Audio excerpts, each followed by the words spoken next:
Just in case, here it is. It happened in Indianapolis. It happened at the 8 Second Saloon. We've been there before for live fighting action. Tyler Bryan and Sean Parker.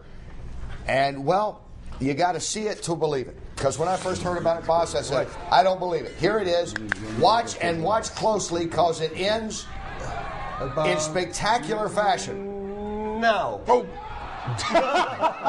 Whoa. Is this Sony Carter? Whoa. You know, I had the same in Holland. At that. Is that amazing? Same thing with right straights I saw. And then in Holland we also had one. Look at this. Look at this. Boof. Oh my god. Wow. Unreal.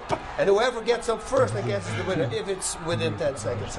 That's amazing. And they're both gone. I mean, they knocked each other out. One more look at this. Bang.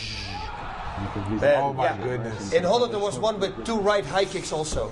Both delivered a right high kick at the same time. Believe it or not.